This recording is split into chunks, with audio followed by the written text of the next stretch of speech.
Thank you so much for stopping by. In this video, I will introduce you to pigment powders, which you can use to create stunning watercolor effects effortlessly. I will show the color swatch I made for the several primary colors I own, and also the colors you can create when you mix two original colors. I will demo these two brands, Brushos and also Infusions by Paper Artsy. I will show you what's different about them and demonstrate the three main techniques for applying these to your projects and the results you can achieve with each of those. Hi everyone! Today I thought I'd do a little video to show you pigment powders basically. So different brands call them slightly different names, and the two brands that I have are Brushos, which I think are the original creators of this concept, and I've also got Infusions, and I thought I would do a little demo. If you're new to these products, they're a lot of fun. You get kind of a watercolor type of effect, but with really rich pigments, and the idea is that you can mix them together and get even different results. And I thought I'd show you the difference between Infusions and Brushos because they can look very different. So the first thing I would say is that as with watercolors, you would have seen a previous video of mine where I've advised people to do this, particularly with these sorts of products here, even more so than with watercolors. You definitely cannot tell by the packaging or even by like digital color swatches what effects you can get, and also because of the different ways that you can use them, and I'll show you that in this video. So I definitely recommend that you do a color swatch. So whatever colors you decide to get, do yourself a little swatch using different techniques. So if I just show you these two as an example, I will show you these in action in a second, but just so you understand what I mean, with the moss green, where's that? This one, you would get these two completely different effects without even mixing any other colors with this, just moss green, depending of how you apply it. And also I wanted to say that between Brusho and Infusions, so if I stick with this one, because I think this is one of the ones where you can see most, where you can see the different colors that you get in the final result really clearly, because it's kind of this contrast between that purple and the yellow. These are Brushos, and I'll show you each of the colors that I have. There's lots more Brusho colors that you could get, but I've only got a few of the colors. The difference between this and Infusion, so they're working exactly the same way. The only difference is really the content of Infusions is, I think it's walnut, it doesn't say in here. So by the way, Infusions are by Paper Artsy, which is a UK company that I absolutely love. And these are, I'm pretty sure it is walnut based sprinkles, pigment. So with all of them, you're always going to get that walnut blended effect. And again, there's lots more colors that you could pick from. I've only got these three, so I've got Limoncello, Black Night, and Sunset Beach. And what you get in all of these is it's always this dark walnut, these dark walnut speckles. So this is the Sunset Beach. This is the Limoncello. I absolutely love this. Got a vintagey look, so you can see that you can get really dark pigments, and if you don't mix water in them, they're gonna stay quite dark. The more water and the more you try to blend it, then the smoother and lighter the color you'll get. And this is the Black Night. So that's really the difference, is that on something like this, so these are both kind of yellowish based ones, but can you see this gets a lot more browns from that walnut pigment compared to the Brushos that have other color combinations in each of the options. So I'll just do a very quick flip through of the colors that I do have and this little swatch that I've made. I've made these three to add in the infusions to this little swatch set. So I'll do the swatches. I'll let them dry completely, and then I'll go in with a pigment pen, and I'll write the brand and the color that I've used, and if I've used a particular technique, I'll say that as well. So what you can also do, which I've talked about, is even though I've only got a few of these, you can then get other colors by mixing them up. So just using your usual color theory principles. So in this case here, this is the effect that you get if you dilute mixing Brusho bright red with Prussian blue. So this one and the brilliant red. And this is by, sorry, it's not bright red, it's brilliant red is the name of the Brusho. So you get this effect, this color, if you mix those two together and you dilute them with quite a bit of water. This one is if you haven't diluted them. So you could just see how different it is in terms of the richness of the pigment. So this is one of the reasons I only got a few of these, is because obviously you could get all of them if you wanted, but if you get some of the primary colors, then you can mix them to generate other colors.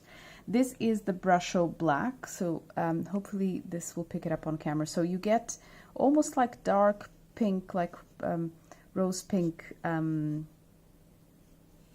tones. You get blues, and you get kind of bluish tones in there. It's really, really nice.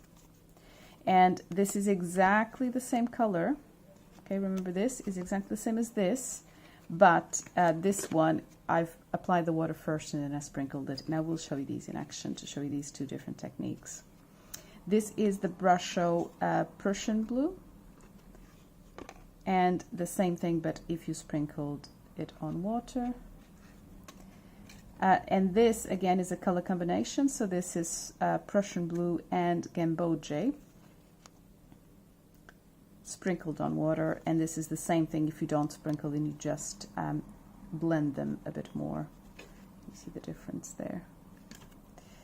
And this is moss green, which I've shown you before, and moss green sprinkled on water. This is the brilliant red if you just smooth it out. And this is it if you sprinkle it on water. And this is if you combine the brilliant red and the yellow.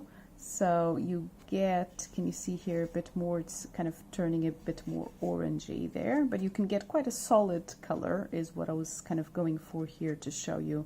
You could do that, but it's toned down a bit, the brightness of the red. This is that Gamboge color that I've mixed before. This is if you smooth it out, and this is if you don't and you sprinkle it on water. So it retains more of the basically where the powder will land on water. If you then leave it to dry like that, don't move it too much about, don't use your heat gun on it, just let it dry naturally.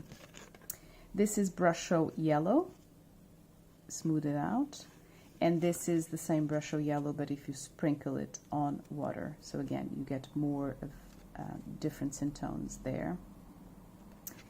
And this is if you mix Gamboge with a moss green. It's really nice effect there.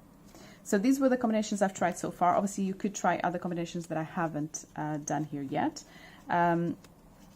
And then I've shown you these three infusion ones. So this is the Limoncello, this is the Sunset Beach, and this is Black Night.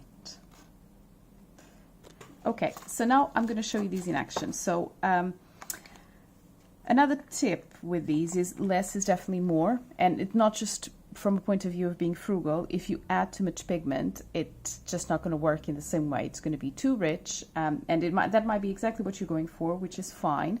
But my advice would be, if you control the amount that comes out, you can always keep adding more if that's what you want, but you're not going to add too much by accident. So absolute top tip that somebody gave me with these as well is that when you get them, they're not going to have this little hole. I made this. Okay, so grab a pin or anything, a pokey tool, do yourself a little hole in here. Some people do several holes. I just wanted to do one because, again, I want to have as much control as possible where these powders will land.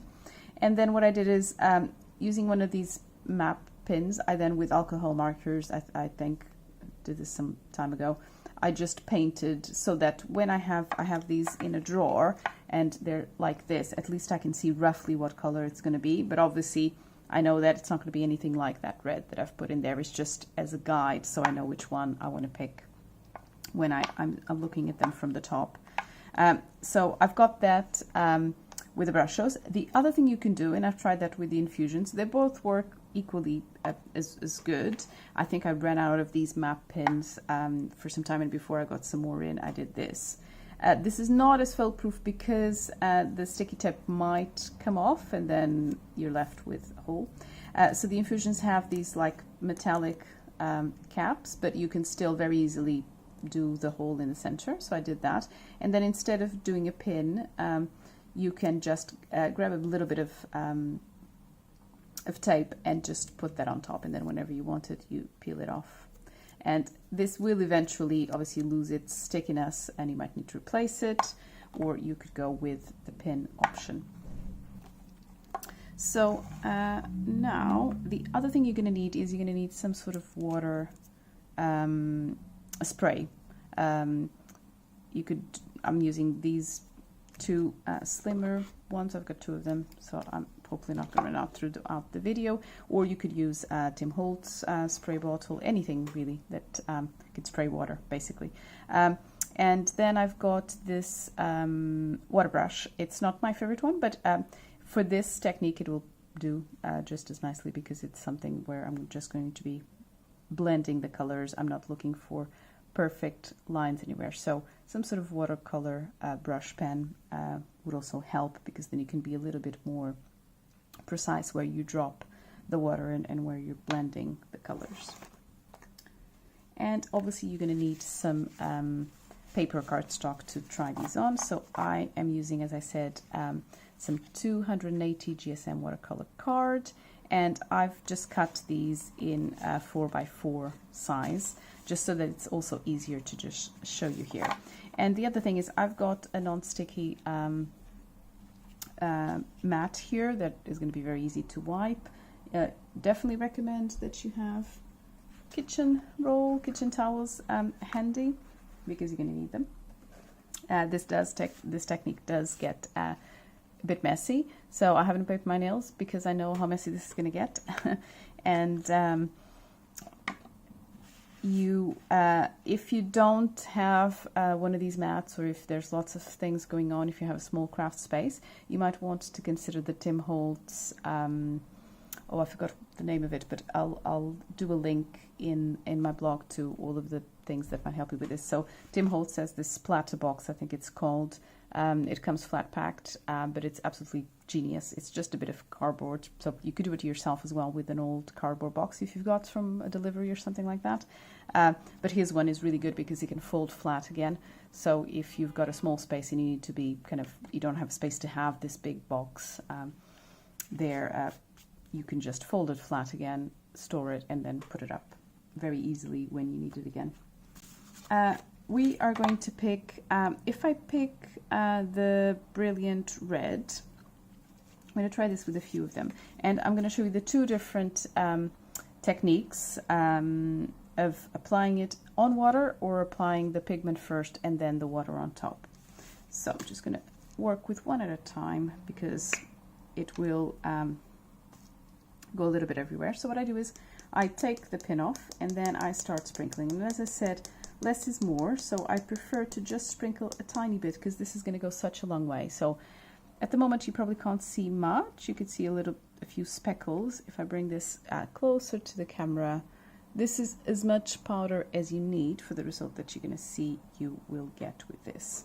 So then you grab your spray bottle and you start to spray. So you can spray from as far or as close as you want. And can you see, so basically this reacts with water, so the more water you put in there, the more vibrant color you're going to get. And this is when you now need to make a choice.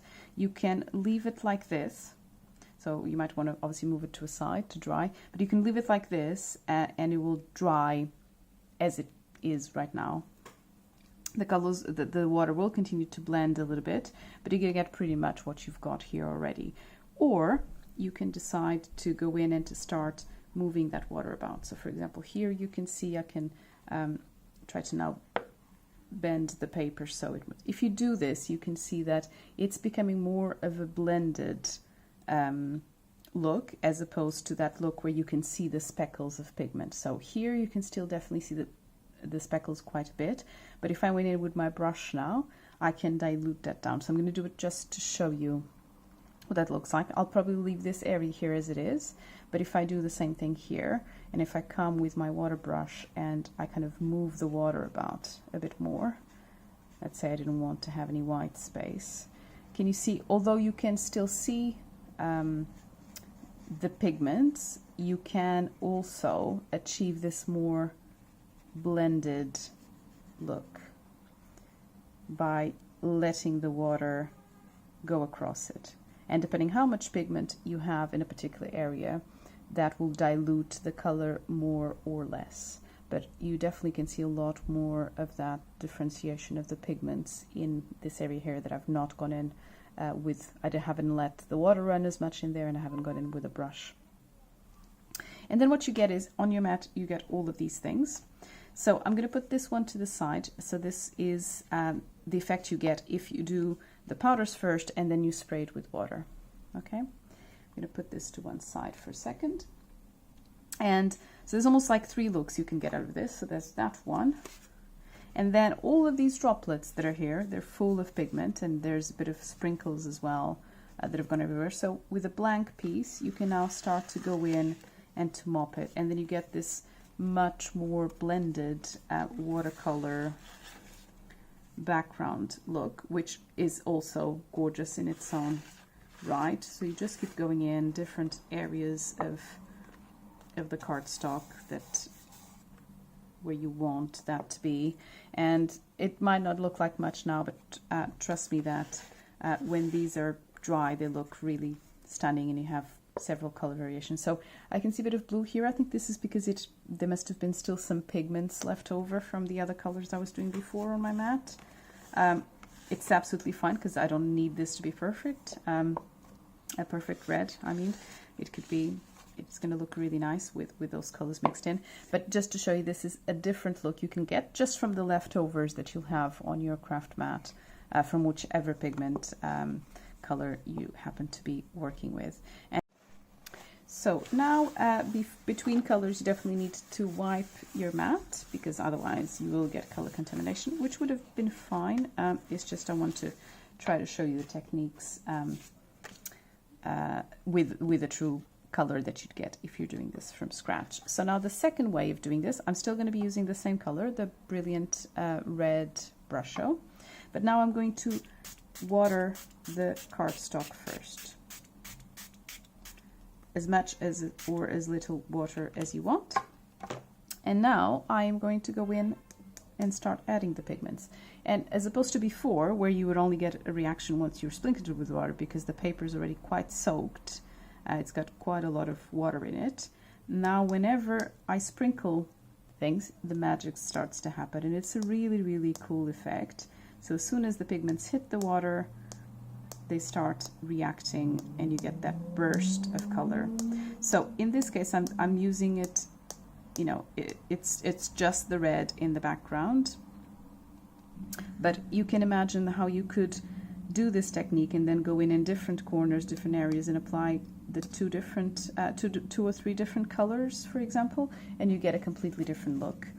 But again, as with the first technique, you can leave it as is and it's going to dry pretty much like this, or you can let the water, so can you see how at the top there colors are beginning to, it's all beginning to blend a lot more and get a uniform thing. So if you don't want that, you will consider coming in with a paper towel and kind of tapping a little bit of that excess water so it doesn't start running everywhere, if what you're going for is this kind of not distressed, but not uniform color, you want it to be these bursts of pigment everywhere.